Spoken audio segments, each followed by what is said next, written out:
Assalamualaikum warahmatullahi wabarakatuh. Perkenalkan, nama saya Wilda Hingki dengan NIM 220404502035, Prodi Bimbingan dan Konseling, jurusan Psikologi Pendidikan dan Bimbingan, Fakultas Ilmu Pendidikan, Universitas Negeri Makassar.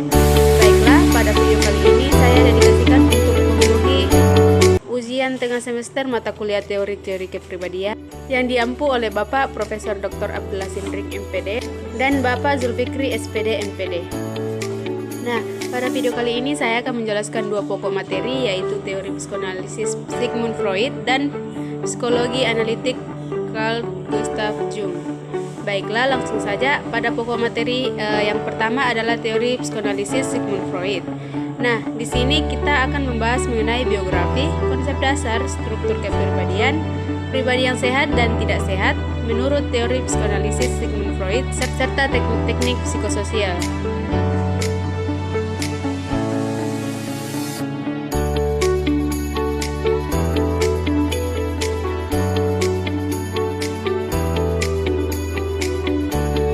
Materi yang pertama adalah pada tahun 1885 sampai 1886, Freud belajar pada Jean Carcot mengenai pengobatan misteri dengan metode hipnotis.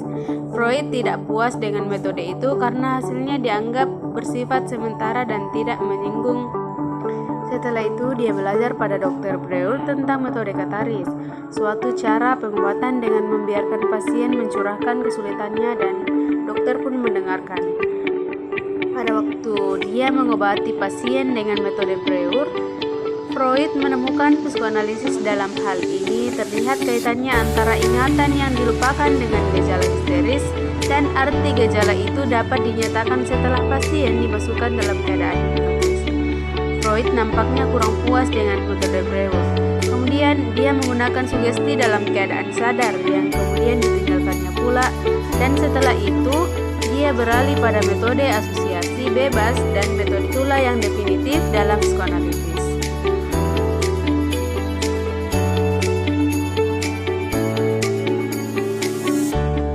Nah, materi yang pertama adalah biografi Sigmund Freud. Sigmund Freud adalah seorang ilmuwan kelahiran Moravia pada tanggal 6 Mei 1858. Meskipun berasal dari keluarga keturunan Yahudi, ia pindah ke Wina pada usia 4 tahun dan tinggal di sana selama 78 tahun. Kemudian ia belajar ilmu kedokteran di Universitas Wina dan bekerja di laboratorium Fraunhofer serta di rumah sakit jiwa Wina. Psikoanalisis yang dikembangkan oleh Freud memiliki dua dimensi, yaitu teoritis dan praktis.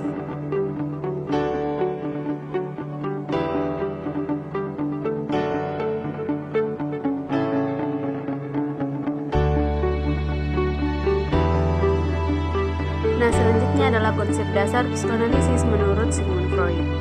Psikoanalisis adalah bidang ilmu yang pertama kali dikembangkan oleh Sigmund Freud dan para penulisnya. Awalnya, istilah psikoanalisis hanya terkait dengan Freud, tapi ketika beberapa pengikutnya mengambil jalur yang berbeda, mereka juga meninggalkan istilah ini. Misalnya, Carl Gustav Jung dan Albert Adler menciptakan istilah baru untuk ajaran mereka, yaitu psikologi analitis dan psikologi individual secara berurutan. Nah, baiklah, melangkah ke pembahasan mengenai struktur kepribadian menurut teori psikoanalisis Sigmund Freud. Nah, teori psikoanalisis menyatakan bahwa struktur kepribadian manusia terdiri dari 3 komponen utama, yaitu id, ego, dan superego. Pertama adalah id. Id adalah bagian dalam diri kita yang bekerja berdasarkan prinsip kenikmatan. Nah, hal ini sumber dorongan naluri dan keinginan dasar kita. Id berusaha untuk mencari kesenangan dan menghindari rasa tidak nyaman. Nah, yang kedua adalah ego. Ego adalah sistem dalam pikiran kita yang menjadi perantara antara kebutuhan insting, id, dan realitas lingkungan. Ego ini bertugas memproses informasi dan membimbing tindakan kita berdasarkan pertimbangan yang sesuai dengan kenyataan dan norma sosial. Kemudian yang terakhir adalah superego. Superego adalah bagian moral dan ideal dari kepribadian kita.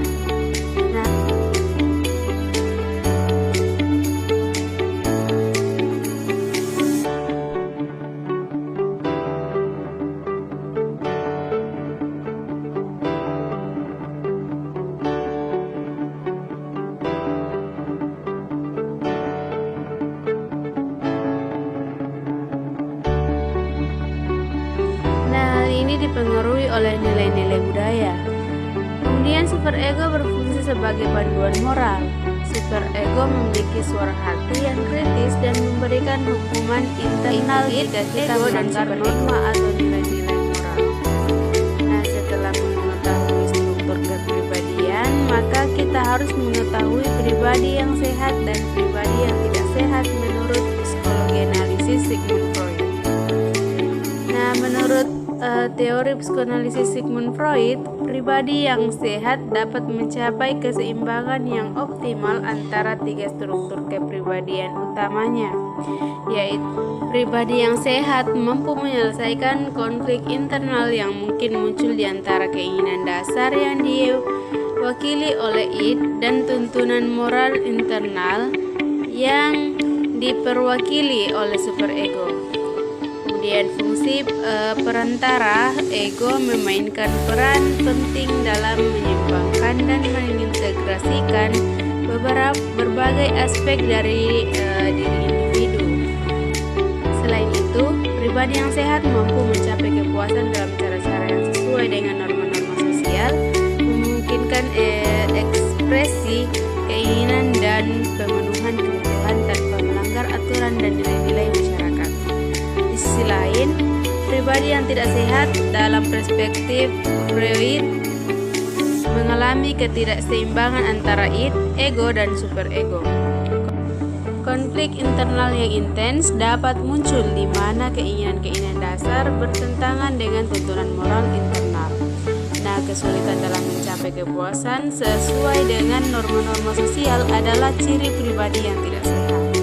Kondisi ini dapat menyebabkan ketegangan psikologis yang signifikan, ketidakmampuan untuk berfungsi secara efektif dalam kehidupan sehari-hari, dan bahkan mungkin mengarah pada masalah-masalah.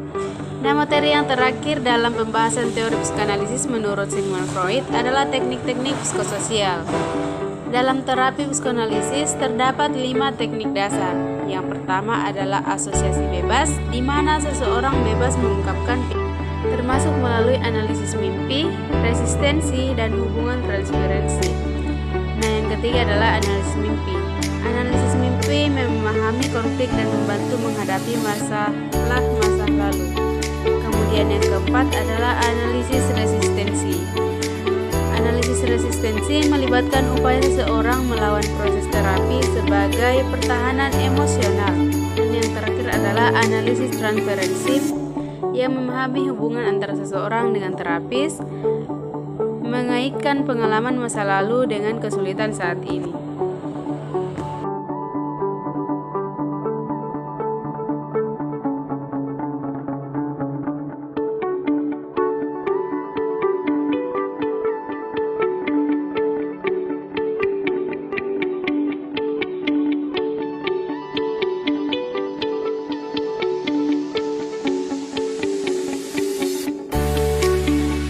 Materi yang pertama adalah biografi Carl Gustav Jung.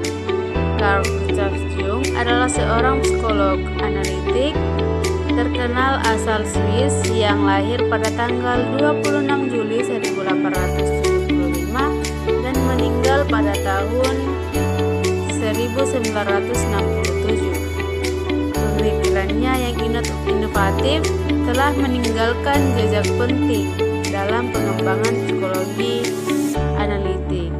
Salah satu kontribusinya yang paling mencolok adalah pengembangan konsep tipe kepribadian yang membagi individu menjadi ekstrovert dan introvert. Jung juga memperluas konsep ketidaksadaran. Jung membedakan antara ketidaksadaran individu dan ketidaksadaran kolektif. Konsep ini memunculkan teori arketip, di mana ide-ide universal, simbol-simbol, dan tema-tema mendalam memainkan peran kunci dalam pengalaman manusia. Selain itu, analisis mimpi juga dikenal sebagai pendekatan bermakna untuk menjelajahi alam bawah sadar, menggali simbol-simbol dan makna tersembunyi dalam mimpi.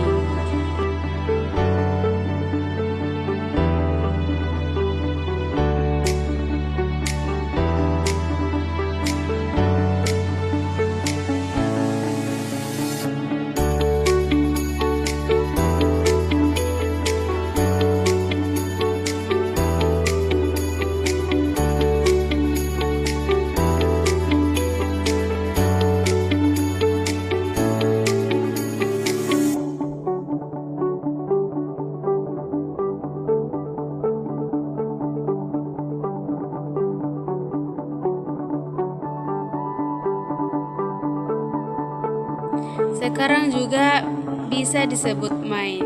Nah, merangkul semua pemikiran, perasaan, tingkah laku, sadar, dan ketidaksadaran. Jiwa membimbing kita untuk beradaptasi. Selain itu, Jung mengungkapkan bahwa kepribadian manusia dipengaruhi oleh bayangan masa lalu, bentuk kebiasaan, dan tingkah laku tanpa disadari. Kemudian manusia membawa kecenderungan warisan nenek moyang yang memandu tingkah laku dan respon dalam pengalaman. Nah, kepribadian terdiri dari sistem yang beroperasi dalam 3 tingkat kesadaran, yaitu kesadaran atau ego, ketidaksadaran personal, dan ketidaksadaran kolektif. Struktur dasar kepribadian menurut Carl Gustav Jung. Nah, menurut Jung ada beberapa macam kepribadian. Yang pertama adalah kesadaran dan ego. Nah, kesadaran dan ego muncul pada awal kehidupan, bahkan mungkin sebelum dilahirkan. Secara berangsur, kesadaran bayi yang umum, kasar, menjadi semakin spesifik ketika bayi itu mulai mengenal manusia dan objek di sekitarnya. Nah, yang kedua adalah ketidaksadaran pribadi. Nah, menurut Supratikya, ketidaksadaran pribadi merupakan area yang letaknya berdekatan dengan ego dan terdiri atas pengalaman-pengalaman yang pernah sadar tetapi kemudian direpresikan, disupresikan, dilupakan atau diabaikan, serta pengalaman-pengalaman yang terlalu lemah untuk menciptakan kesan sadar pada sang pribadi. Kemudian yang terakhir adalah ketidaksadaran kolektif. Nah, menurut Jung, evolusi makhluk atau manusia memberikan cetak biru bukan hanya mengenai fisik tubuh tetapi juga mengenai kepribadian. Nah, tak sadar kolektif adalah gudang ingatan laten yang diwariskan oleh leluhur, baik leluhur dalam wujud manusia maupun leluhur dalam wujud pramanusia atau binatang.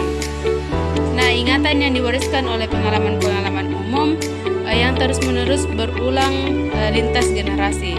Lalu materi selanjutnya adalah pribadi yang sehat dan pribadi yang tidak sehat menurut Carl.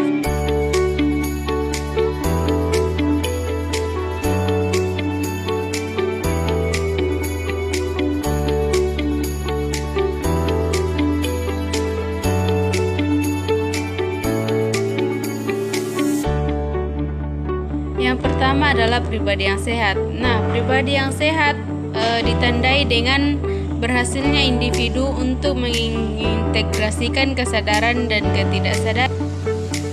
Nah, ada beberapa syarat menjadi pribadi yang terindividualisasi, yaitu kemampuan menjadi diri sendiri, mengenali dan menerima ketidaksadaran secara sadar, menciptakan keseimbangan antara kesadaran dan ketidaksadaran.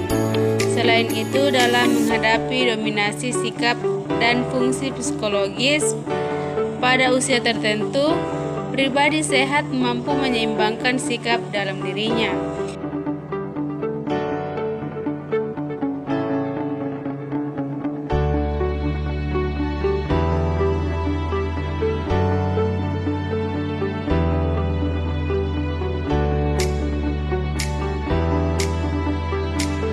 Ia juga mampu merubah arti kipe, tidak perlu menampilkan topeng, dan dapat menerima bias kualitas psikologis dengan mengungkapkan sifat laki-laki dan wanita secara terpisah maupun bersamaan. Selanjutnya adalah pribadi yang tidak sehat menurut Jung. Nah, dalam pandangan Carl Gustav Jung, konsep pribadi yang tidak sehat mencerminkan kurangnya keseimbangan antara unsur-unsur dalam diri individu, terutama melibatkan ego, ketidaksadaran pribadi, dan ketidaksadaran kolektif.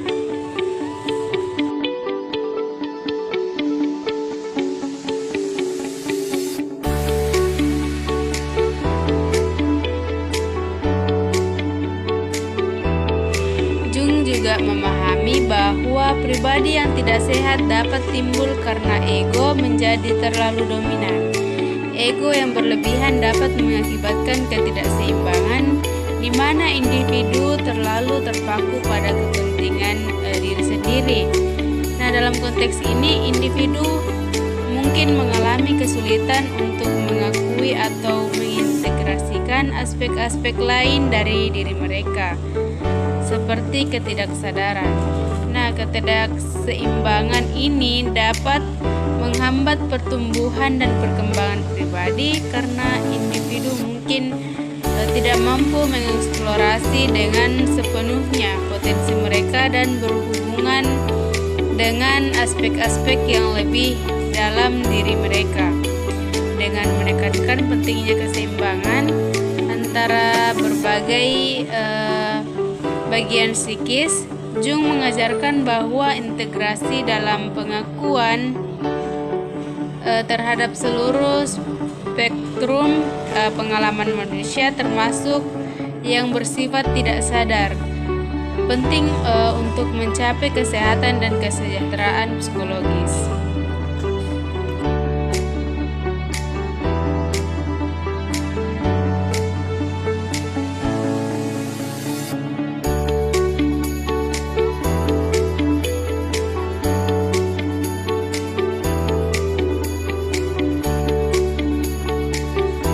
Materi yang terakhir adalah perkembangan kepribadian menurut Carl Gustav Jung. Menurut Avisol, Carl Gustav Jung membagi perkembangan kepribadian menjadi dua konsep utama. Yang pertama adalah pandangan mekanisme meyakini bahwa segala peristiwa dipengaruhi oleh masa lalu.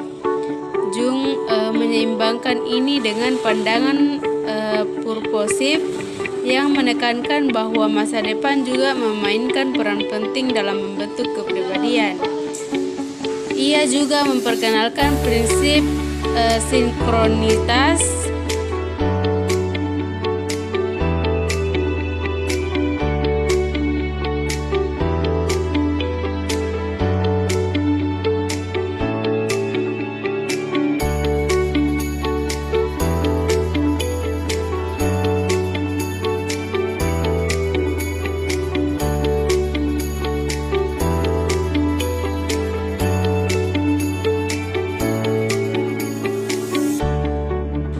Transendensi bagian kedua adalah pengalaman yang melampaui batas keterbatasan manusia, seperti pemahaman mendalam yang membantu mencapai keselarasan dan makna dalam hidup.